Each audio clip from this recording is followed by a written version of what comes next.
अच्छा, तो आपने नींबू की और भी कोई प्रजाति आपने लगाई है क्या? और कागजी कागजी नींबू, और आपने जो नींबू के नाम से जो आ रहा है ना ना वो नहीं लगाया, वो सहारनपुर वाले। सहारनपुर। हाँ जी, इसमें आपने किस नाम से है ये? सहारनपुर। सहारनपुर। तो इसमें आपने कंधारी भी लिया है क्या? नहीं, कंधारी नहीं लिया। कंधारी नहीं। तो अपनी जमीन पे हाँ। सूट यही करता है। ठीक है। ये इलायची है। अच्छा, ये छोटी इलायची है कि बड़ी इलायची? छोटी इलायची है, छोटी इलायची। ठीक है। अब छोटी इलायची हमारे यहाँ कामयाब है? हाँ जी, बिल्कुल कामयाब है। हाँ जी। लीची है, कलकत्ता से मिली है। अच्छा, कलकत्ता की वैरायटी है। हाँ जी। और ये अपने ये पपीता रेड लेडी हाँ 786। ठीक है। उस साइड है बेरी। बेरी कौन सी है? आई एप्पल रेड। आई एप्पल रेड। ओके। आपने इसमें गोला लिया है या नहीं लिया? नहीं जी, यही ज़्यादा डिमांड है इसकी। अच्छा, हाँ, आई एप्पल। तो आइए तक के अंदर जो है ना मिठास अच्छा है। हाँ, मिठास अच्छा है। मिठास अच्छा है।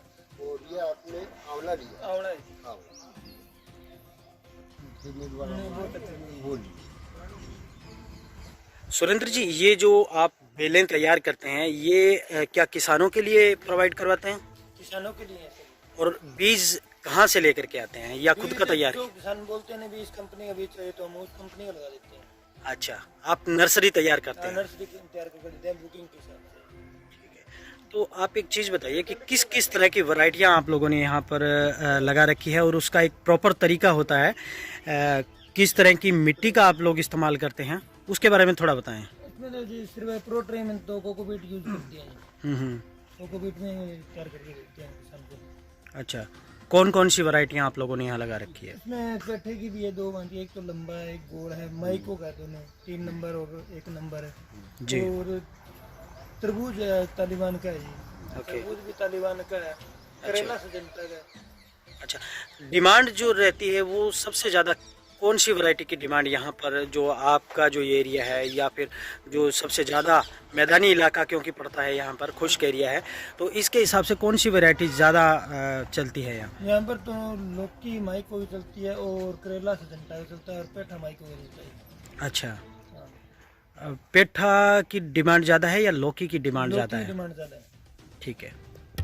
ये देख सकते हैं आप, यहाँ पर इन्होंने फुलवारी भी बना रखी है और इसके साथ साथ जो है और दूसरी फसलें जो बीज रखी है, इसके बारे में भी हम आपको दिखाएंगे कि इन्होंने कैसे थोड़ी सी जगह में ज़्यादा आमदनी का एक साधन तैयार कर लिया है। हाँ जी। हाँ जी, ये जुकुन्नी का प्लांट है जी। इसमें वैसे तो मैंने कोई पेस्टिसाइड वगैरह डाली नहीं है इसमें, स्प्रे वगैरह कुछ नहीं किया। अगर हम ये प्रत्येक लगाए तो काफ़ी आमदनी मिलती है। अच्छा, इसमें फल भी आया हुआ है? हाँ, फल भी है। थोड़ा दिखाएंगे फल कैसे? बिल्कुल जी।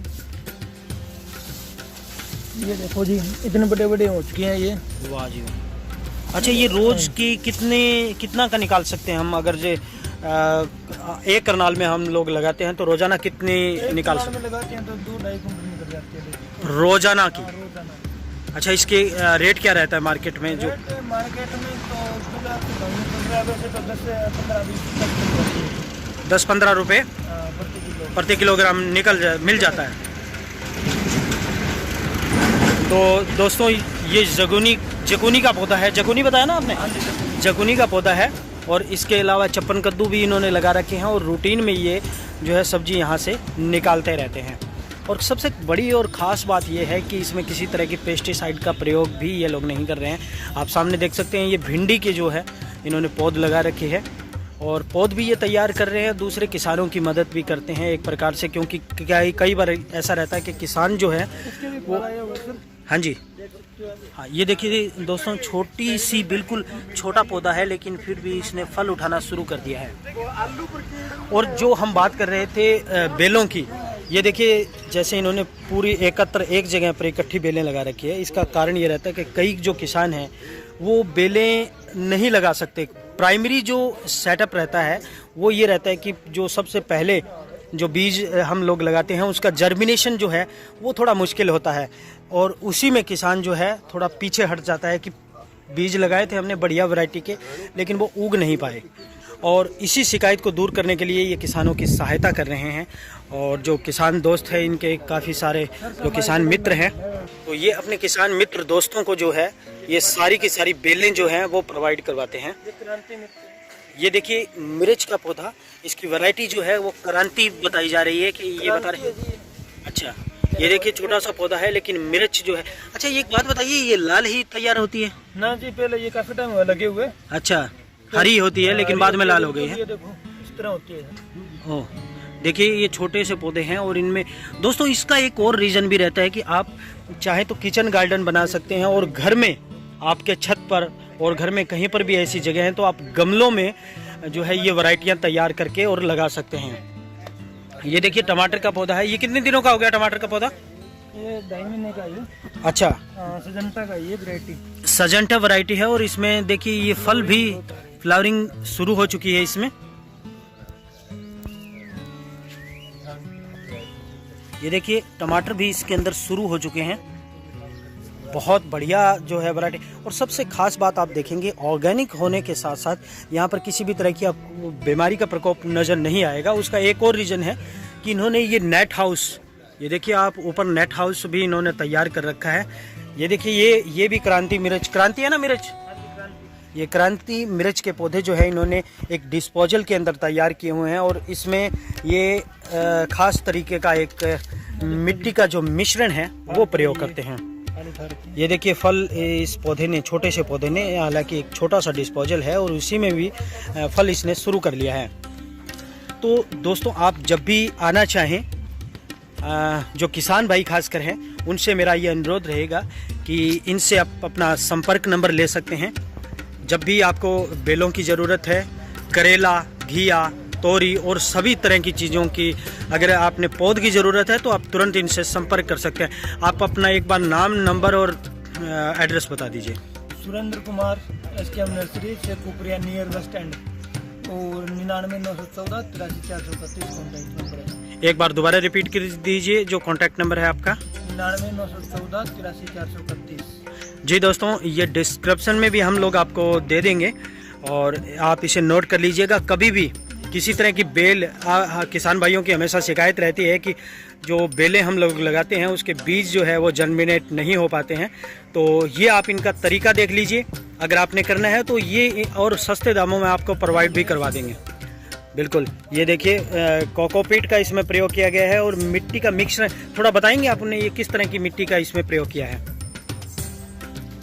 खाद जो किया आपने वाली खाद, उसका प्रयोग किया जैसा वर्मी कंपोस्ट या वर्मी दूसरा? कंपोस्ट। ओके, और क्या क्या इसमें है डाला है? और कोकोपीट है सर। अच्छा, कोकोपीट। हाँ जी। तो इसमें पानी का जो है क्या रहता है, कितने समय बाद पानी आप लोग देते हैं? 24 घंटे के बाद। 24 घंटे के हाँ बाद जी। लगातार 24 घंटे बाद देना पड़ता है हर बार? तो हाँ, क्या हाँ। अगर इसके अंदर पानी की मात्रा ज़्यादा हो जाती है तो गलने सड़ने का वो नहीं रहता? कोई डर नहीं रहता जी। अच्छा, कोकोपीट के कारण होल के अंदर सुराख होते हैं, उसके अंदर वापिस चला जाता है नीचे। अच्छा, फंगीसाइड का कोई प्रयोग करते हैं आप लोग? ना फंगीसाइड इसमें आती नहीं। ओके, ठीक। इसके साथ मैं आपको एक और ख़ास बात यहाँ बताने जा रहा हूँ, वो है इस नर्सरी के अंदर जो महिला किसान हैं इनका मैं आपको जो है नाम बताऊंगा और वो जो है अपने हस्बैंड के साथ मिल कर के और इस नर्सरी को चला रही हैं। और जो एक सहयोग रहता है, इनका मानना भी है कि हमें इसमें काम करना चाहिए। वो क्या कारण है उसके बारे में भी हम जानेंगे। हाँ जी, क्या नाम है आपका? सर, मेरा नाम कविता है।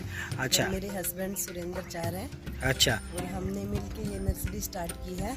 अच्छा कविता जी, एक बात बताइए कि आपका क्या, आपके दिमाग में ये आइडिया आया कि मुझे भी इस काम के अंदर सहयोग करना चाहिए? हाँ जी, इससे बहुत बेनिफिट है। जो नरेंद्र मोदी जी कहते हैं ना जी। कि किसान की आई हमें दोगुनी करनी है। तो हम पहले तो खेती करते थे, खेती से जितना इस नर्सरी से बेनिफिट हो रहा है ना, उतना बेनिफिट हम नहीं ले पाते थे खेती से, सामान्य खेती से। हाँ जी। ओके। और इस नर्सरी से हमें बहुत बेनिफिट होता है। और मैंने भी है ना, मैं पढ़ाई करती हूँ वैसे तो, लेकिन मैं साथ साथ मेरे अच्छा, आप अभी भी पढ़ाई कर रहे हैं? क्या पढ़ रहे हैं? मैं कंपटीशन लेवल की तैयारी कर रही हूँ। ओके। वैसे मैंने BA MA की है इंग्लिश से। स्पोर्ट्स में भी कुछ किया है? नहीं, स्पोर्ट्स से नहीं। ओके। हाँ जी। और मैं इसलिए नर्सरी में इसलिए हाथ बटाती हूँ क्योंकि मुझे अच्छा लगता है। बिल्कुल, और बिल्कुल। इससे है ना ये जैविक खेती होती है, पॉजिटिविटी भी बनी रहती हाँ है। जी। और मुझे बहुत अच्छा लगता है। मैं इनके साथ साथ जैसे घर का काम भी करती हूँ, स्कूल में पढ़ाती भी हूँ और साथ में स्टडी करती हूँ और साथ में इनकी नर्सरी का काम बताती हूँ। तो इनसे हमें अच्छी आय मिलती है। और जो जैविक खेती होती है, जैसे आजकल सब्जियों में ज़्यादा जहर की जैसे ज़्यादा स्प्रे वगैरह करते हैं। हाँ, बहुत ज़्यादा इस्तेमाल होता है। इनसे हम जैविक खेती से हमें नहीं, पूरे मतलब गांव को और पूरे जो साथ लगते गांव जिनको अभी पता है ना, वो इन नर्सरी से पूरा बेनिफिट उठा रहे हैं। अच्छा, वो जो यहाँ मान लीजिए जैसे आप सब्जी तैयार करते हैं तो वो लोग आसपास के जो घर वाले हैं वो लोग लेकर के जाते होंगे। हाँ जी, अच्छे से बहुत लेके ठीक है। जाती है। हमारी बहुत सब्जी बिकती है। और पहले हमने पिछले ईयर में हमने सब्जी लगाई थी खेत में, वो काफ़ी ज़्यादा सब्जी बिकी थी हमारी और इतनी डिमांड हुई थी उस सब्जी की, कहते आगे यही सब्जी चाहिए। हमारा बीज जो हमने सब्जी तैयार की थी उसका बीज भी हमने घर पे तैयार किया है और वो काफ़ी लोग लेने के लिए आते हैं, कहते हैं आपने जो सब्जी लगाई थी उसी का बीज चाहिए हमें। ओके। अच्छा, एक बात बताइए कि जो लॉकडाउन था, लॉकडाउन के दौरान कई बार क्या रहता था कि सब्जियों की और कुछ खाने पीने की बहुत ज़्यादा दिक्कतें आई थी। तो मुझे जैसे आपके हस्बैंड ने भी बताया था कि हम लोगों ने शुरुआत जो है वो लॉकडाउन से करी थी। तो क्या ये कारण रहा था कि लॉकडाउन की वजह से ही आप लोग इस फील्ड के अंदर आए या पहले से ये सब कर रहे थे? हमने पहले से भी सोच रखा था ये। ओके। हाँ जी, और हमने स्टार्टिंग लॉकडाउन से की थी। हम ठीक है। काफी मतलब 2 साल से सोच रहे थे नर्सरी करने के बारे में। फिर साथ में हम खेती करते रहे, साथ में पढ़ाई मेरे हस्बैंड भी करते थे। लेकिन अब जैसे इतना कुछ नहीं है ना वो पढ़ाई में। हाँ, जैसे साथ में लग रही है पढ़ाई के लिए, मेरे हस्बैंड भी करते हैं। लेकिन इसमें हमें बहुत बेनिफिट मिलता है और अच्छे अच्छे पौधे वगैरह सभी प्रकार के, जैसे हम किसी भी प्रकार की पौध अगर आपको जिस भाई को भी लेनी है ना, अच्छे रेट पे मिलती है, अच्छी क्वालिटी की मिलती है। और जो भी हमारी नर्सरी से लेके जाता है ना, उसकी शिकायत नहीं आती। बिल्कुल बिल्कुल बिल्कुल, शिकायत नहीं आती। और आप एक दिन में पूरा एवरेज करें ना तो एक बड़ी बात ये भी है कि आप महिला किसान होने के साथ साथ दूसरी महिलाओं के लिए एक प्रेरणा स्रोत भी बनी है। ये अपने आप में एक बहुत बड़ी बात है। और जो क्योंकि अभी महिला दिवस भी वैसे तो चला गया है, लेकिन महिला दिवस हमारा ये मानना है कि हमेशा हर रोज महिला दिवस होना चाहिए। तो इसी को लेकर के हम आपसे एक जानकारी और लेना चाहेंगे कि आप महिलाओं को क्या संदेश देना चाहती हैं, अपनी साथ की जो महिलाएं हैं, आपके जिस तरह की महिलाएं हैं जो आपकी तरह काम करना चाहती हैं, उनको कोई खास संदेश आप देना चाहें? हाँ जी, मैं यही महिलाओं को संदेश देना चाहती हूँ कि जितना हमसे अपने जैसे खेत में हो चाहे नर्सरी में हो, जितना हमारे घर वालों को सपोर्ट दे सके उतना हम सपोर्ट दे भी रही हैं। हम साथ में पढ़ भी रही हैं और जितना महिलाएं कर सकती है ना उतना कोई नहीं कर सकती। बिल्कुल बिल्कुल, जितना महिलाएं सहन कर सकती है उतना कोई भी नहीं कर सकती। हम टोटली घर का काम कर सकते हैं। मैं पढ़ती हूँ फिर भी मेरे को घर का टोटली काम आता है। अच्छा, पशुपालन का भी आप लोग करते हैं? पशुपालन भी करती हूँ, दूध निकालना सब कुछ काम करते हैं। ठीक है जी।